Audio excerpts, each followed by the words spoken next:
নমস্কার, আপনাদের সঙ্গে রয়েছে আমি শ্রাবণী। আমার জন্ম কলকাতায়। আপনার? কলকাতার গর্ব, ভারতের গর্ব তথা বিশ্বের গর্ব, প্রথম নোবেলজয়ী রবীন্দ্রনাথ ঠাকুর। সোমবার 25শে বৈশাখ 1268 বঙ্গাব্দে মাতা সারদা দেবীর কোল আলো করে জন্ম নিলেন জোড়াসাঁকোর ঠাকুর বাড়িতে।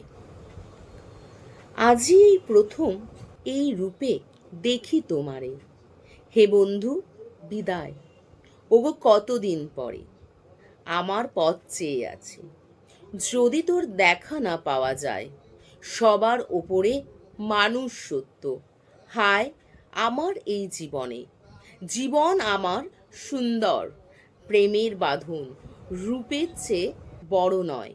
অসীম ভালোবাসার গান, ধূসর মেঘে ঢাকা আকাশ এবং জীবন আমার সুন্দর, এই লাইনগুলি তার বিভিন্ন কবিতার অংশ এবং বিভিন্ন সময়ের মানুষের অনুভূতি ও চিন্তাভাবনাকে প্রকাশ করে।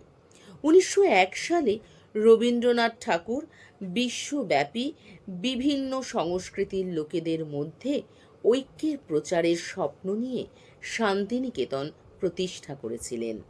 আমন্ত্রণ টিভির পক্ষ থেকে বিনম্র শ্রদ্ধা, ভক্তি ও প্রণাম আমাদের অন্তরের ভালোবাসার কবিকে।